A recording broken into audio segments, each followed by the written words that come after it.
Hello everyone, আমি হাসান এবং আজকের এই পর্বে আমরা সি শার্পে যে কমন অপারেটরস ব্যবহার করা হয় সেগুলো নিয়ে আলোচনা করব। সো আপনারা যদি আমার স্ক্রিনে দেখেন তাহলে দেখতে পারবেন যে আমি অপারেটরসগুলো লিখে রেখেছি এবং তার সাইনগুলো, যেমন অ্যাসাইনমেন্ট অপারেটর হচ্ছে ইকুয়াল, তারপরে অ্যারিথমেটিক অপারেটরস কোনগুলো, প্লাস, মাইনাস, এই জিনিসগুলো আমি এখানে লিখে রেখেছি। সো আমরা যেটা করব, এই অ্যাসাইনমেন্ট অপারেটর বা অন্যান্য অপারেটরগুলো যেভাবে ব্যবহৃত হয় আমাদের প্রোগ্রামে বা আমরা যেভাবে ব্যবহার করব সেই জিনিসগুলো দেখব বা সেই ওয়েগুলো দেখব। সো আমরা ফার্স্টে ভিজুয়াল স্টুডিও ওপেন করে নিব আর সেখান থেকে আমরা স্টার্ট করব। সো ফার্স্টে আমরা দেখব হচ্ছে অ্যাসাইনমেন্ট অপারেটরের কাজটা কি। সো আমি যদি কিছু আমি ডাটা টাইপ কোনো একটা ডিক্লেয়ার করি, সেটা কিভাবে ডিক্লেয়ার করি সেটা অবশ্যই আমাদের মনে আছে। সো আমি সাপোজ আমি একটা ইন্টিজার নাম্বার নিব, নাম্বার ইজ ইকুয়াল টু আমি 10 নিব। এটার মানে কি দাঁড়ালো? এটার মানে দাঁড়াচ্ছে এটাই যে 10 একটা ভ্যালু বা একটা ডেটা যেটা কিনা আমরা স্টোর করছি এই ভ্যারিয়েবলে, অর্থাৎ নাম্বার ভ্যারিয়েবলে আমরা স্টোর করছি এই 10 নাম্বারটি, এবং এটা একটা ইন্টিজার টাইপ। সো আমি এভাবে কি করছি, এই ডেটাটা অর্থাৎ এই 10 অ্যাসাইন করছে হচ্ছে এই ভ্যারিয়েবলে। সো এই জন্য এটা হচ্ছে অ্যাসাইনমেন্ট অপারেটর, অর্থাৎ একটা ইকুয়াল হচ্ছে অ্যাসাইনমেন্ট অপারেটর। সো আমি যদি সাপোজ এখানে লিখি যে bool B is equal to true, তার মানে কি দাঁড়ালো, এই যে বি এটা সমান হচ্ছে ট্রু, বা এটা অ্যাসাইন করলো, এই ট্রুটা বির মধ্যে অ্যাসাইন্ড। সো এটা হচ্ছে মূলত অ্যাসাইনমেন্ট অপারেটর। ওকে, সো আমরা যদি এখানে অ্যারিথমেটিক অপারেটরের একটা অপারেশন দেখি যে এটা কিভাবে কাজ করে, তাহলে আমরা আবার সেম একটা নাম্বার নিই, নাম্বার ইজ ইকুয়াল টু যে নাম্বারটা নিয়েছিলাম সেই নাম্বারটা নিয়ে কাজ করি। সো 10, এইখানে আমরা যেটা করবো আরেকটা নাম্বার নিব, নাম্বার 2 ইজ ইকুয়াল টু নিলাম হচ্ছে 5। সো এখন আমরা যেটা করবো আরেকটা ভ্যারিয়েবল নিব, রেজাল্ট ইজ ইকুয়াল, আমরা যেটা করব এই 10 নাম্বারটাকে এই 5 দিয়ে ভাগ করব। আমরা নর্মালি যেরকম ভাগ করি সেই রকমই এখানে ভাগ করব। এখন ভাগ যদি করতে চাই তাহলে আমাকে কি সাইনটা দিতে হবে, আমরা যদি একটু দেখি অ্যারিথমেটিক অপারেটরসে আছে প্লাস মাইনাস, এরকম মাল্টিপ্লিকেশনের জন্য আমরা এরকম স্টার দিব, আর এই স্ল্যাশ দিব হচ্ছে ডিভিশনের জন্য, আর মডিউলাস দিব হচ্ছে পার্সেন্টেজের জন্য। সো এই সাইনগুলো ব্যবহার করবো। সো আমি যদি ভাগ করতে চাই তাহলে আমাকে এই স্ল্যাশ দিতে হবে। সো আমি এখানে যেটা করব, result is equal to number, যেটা ফার্স্ট নাম্বারটা আছে সেটাকে আমরা ভাগ করছি কি দিয়ে, সেকেন্ড নাম্বারটা দিয়ে। সো আমি এখানে নাম্বার 2 লিখলাম, অর্থাৎ কি হচ্ছে, এই যে একটা ভ্যারিয়েবল নাম্বার, এটাতে অ্যাসাইন করা আছে ভ্যালু 10, নাম্বার 2তে অ্যাসাইন করা আছে ভ্যালু 5, আর রেজাল্টে অ্যাসাইন করা হচ্ছে এই দুইটা সংখ্যার, অর্থাৎ 10 কে 5 দিয়ে ডিভাইড করার পরে যে রেজাল্ট আসবে সেটা এখানে স্টোর করা থাকবে। সো আমি যদি এখন এটা প্রিন্ট করতে চাই তাহলে আমি কি করবো, কনসোল ডট রাইট লাইন, এখানে আমি যেটা করবো আমি রেজাল্টটা প্রিন্ট করে দিতে পারবো। সো আমি সরাসরি এখানে যদি রেজাল্ট লিখে দিই তবুও প্রিন্ট করবে, অথবা আমি এখানে একটু যদি গুছিয়ে লিখতে চাই তাহলে আমি যেটা করবো, এখানে রেজাল্ট ইজ ইকুয়াল টু, এখানে আমরা এখানে প্লেস হোল্ডার সেন্টেক্সটা ব্যবহার করব, ব্যবহার করার পরে আমি এখানে রেজাল্টটা প্রিন্ট করে দিব। সো আমি এখানে সেভ দিলাম এবং আমরা কন্ট্রোল F5 প্রেস করে দেখবো যদি রেজাল্ট আসছে কিনা। সো আমরা দেখতে পাচ্ছি রেজাল্ট ইজ ইকুয়াল টু 2, তার মানে আমাদের এই অপারেশনটা সাকসেসফুল। সো সাপোজ আমি যদি এটাকে মডিউলাস করতে চাই তখন কি করব, তখন জাস্ট আমরা এখানে সিগনেচারটা চেঞ্জ করে দিব। সো এখানে আমরা চেঞ্জ করে দিলাম। এখন আমরা যদি আবার কন্ট্রোল প্লাস F5 প্রেস করি তখন দেখবো যে এটার রেজাল্টটা 0 চলে আসছে।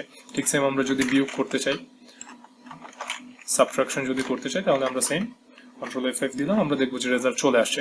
সো অ্যারিথমেটিক অপারেটরগুলো মূলত এরকম কাজ করে, অর্থাৎ দুইটা অপারেন্ডের মধ্যে সে অপারেশন চালায়। সো তারপর যদি আমরা দেখি এখানে আরো যে সকল অপারেটর আছে তার মধ্যে কন্ডিশনাল অপারেটর, যেমন অ্যাম্পারস্যান্ড এবং হচ্ছে এই সাইনটাকে বলা হয় অর। সো আমরা যদি এই অপারেটরের একটা উদাহরণ দেখতে চাই, আমরা বেসিক্যালি আবার যাব। সো আমরা যেটা করব, আমরা একটা সেই অনুসারে একটা উদাহরণ দেখব। সো আমি যদি এরকম নেই, integer number is equal two আমি নিলাম হচ্ছে সেম, আমাদের সেম নাম্বারটাই থাকুক। এখন আমি যদি, সো আমরা অ্যাকচুয়ালি ফার্স্টে কম্পারিজন অপারেটরটা দেখবো, কন্ডিশনাল অপারেটরটাতে পরে আসি, বিকজ ফার্স্টে আমরা কম্পারিজন অপারেটরটা লিখেছি। সো আমরা এখানে যেটা করব, আমরা একটা কম্পারিজন অপারেটরের উদাহরণ দেখব। সো আমরা আগে যদি একটু দেখি তাহলে দেখতে পারবো যে কম্পারিজন অপারেটরে হচ্ছে ডাবল ইকুয়াল আছে, আর এখানে হচ্ছে অ্যাসাইনমেন্ট অপারেটরে শুধুমাত্র একটা ইকুয়াল। সো এটার মিনিংটা কি বোঝায় মূলত? সো আমরা একটা প্রোগ্রাম লিখি এবং পরে বোঝার চেষ্টা করি। ইফ নাম্বার ইজ ইকুয়াল 10, তাহলে আমরা এখানে কিছু একটা প্রিন্ট করব। সো এটার মানে কি দাঁড়ালো? সো আমরা যেটা করছি, প্রথমে কিন্তু একটা ইকুয়াল দিয়ে এটাকে মানটা অ্যাসাইন করতেছি যে নাম্বারের মানটা হচ্ছে 10। এরপর আমরা যেটা করতেছি, আমরা আস্ক করতেছি যে নাম্বারটা কি 10 এর সমান কি না, বা আমরা কম্পেয়ার করতেছি যে সে কি তার সমান কিনা, আসলে কি এই নাম্বারটা এই 10 এর সমান কিনা, বা এই ভেরিয়েবলে কি এই নাম্বারটা আছে কিনা, বা এই 10 এর সমান কিনা।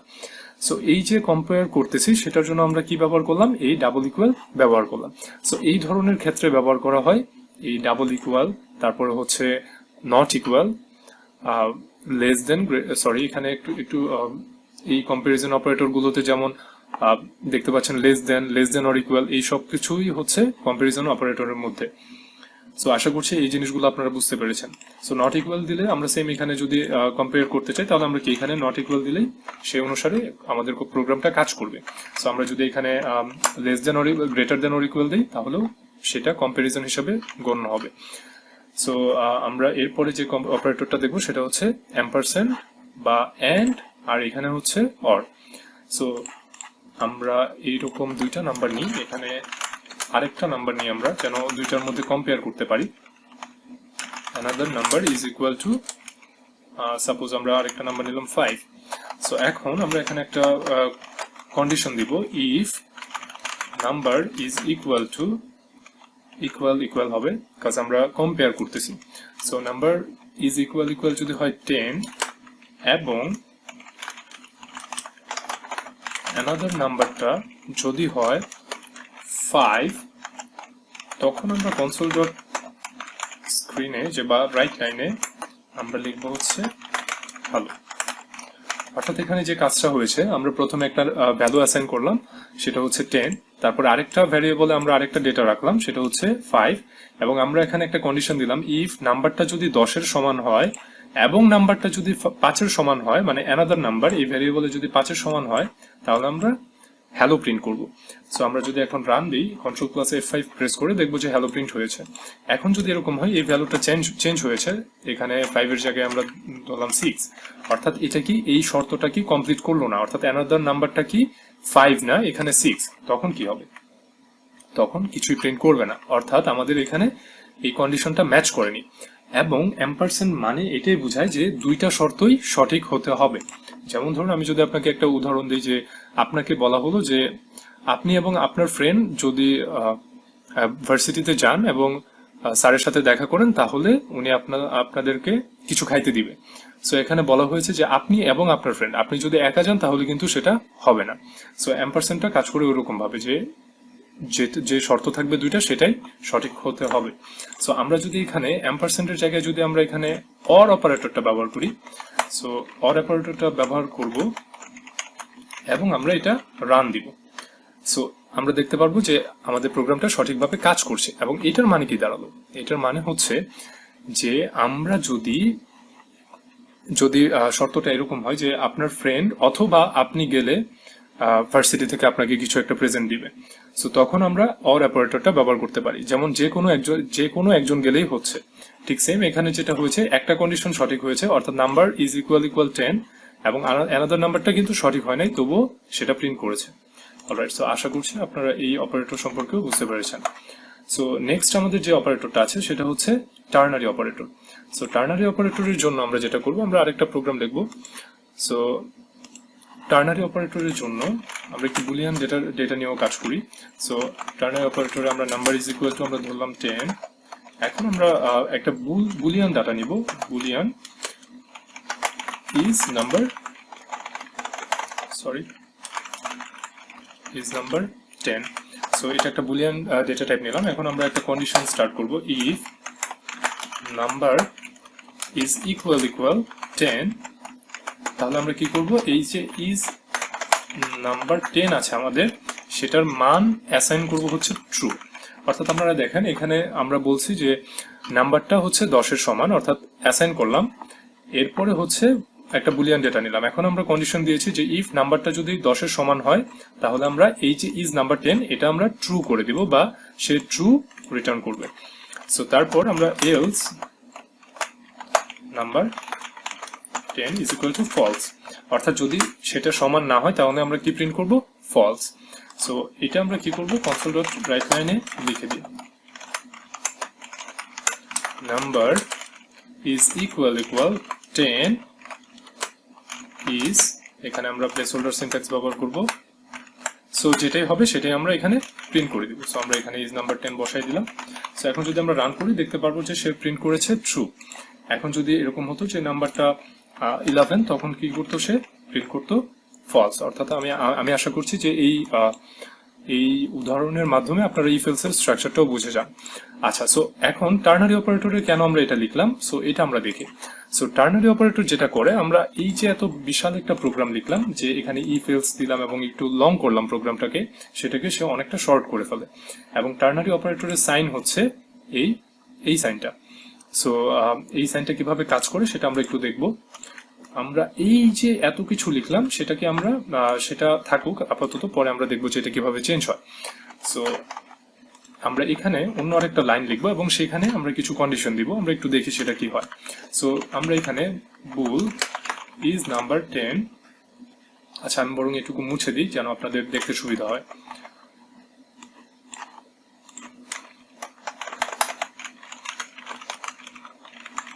সো বুল ইজ নাম্বার 10, আমি এটা আমরা যে ভ্যারিয়েবলটা ডিক্লেয়ার করেছি নিচে সেটার মতো লিখছি যেন পরবর্তীতে প্রিন্ট করতে সুবিধা হয়। So is number 10 is equal to number is equal 10, so true false. So এই লাইনটা আমি বুঝিয়ে বলছি। সো একটু লক্ষ্য করেন যে এখানে কি হচ্ছে মূলত। সো আমরা যেটা করছি, একটা বুলিয়ান ডেটা টাইপ নিলাম যেটা কিনা চেক করছে যে নাম্বারটাকে এই ইজ নাম্বার 10 এর সাথে অ্যাসাইন করছে। অ্যাসাইন করার পরে যেটা করছে, এই নাম্বারটা এই 10 এর সমান কিনা সেটা চেক করছে। যদি নাম্বারটা 10 এর সমান হয় তাহলে সে কি করবে, প্রিন্ট করবে ট্রু, অর্থাৎ এই ট্রুটা অ্যাসাইন হয়ে যাবে এই ইজ নাম্বার 10 এ। আর যদি না হয় তাহলে ফলস হবে। সো আমরা যদি একটু Ctrl+F5 প্রেস করি তাহলে দেখতে পারবো যে সেম রেজাল্টই এসেছে। অর্থাৎ আমরা যেটা এতগুলো লাইনে করেছিলাম সেটা কিনা আমরা খুবই ছোট্ট করে ফেলতে পারছি এই এক লাইনে। সো আশা করছি এই ভিডিওটা আপনারা বুঝতে পেরেছেন, এবং যদি কোনো প্রবলেম হয় তাহলে আশা করছি কমেন্ট বক্সে জানাবেন। আর যদি পূর্বের ভিডিওগুলো মিস করে থাকেন তাহলে আমি রিকোয়েস্ট করবো যে আগের ভিডিওগুলো দেখেন, তাহলে আপনাদের এই সম্পর্কে আরো ব্যাপারগুলো ক্লিয়ার হয়ে যাবে। সো এখানে প্লেলিস্টে অ্যাড করা আছে। আর সবাইকে ধন্যবাদ ভিডিওর সাথে থাকার জন্য। ভালো থাকবেন। আল্লাহ হাফেজ।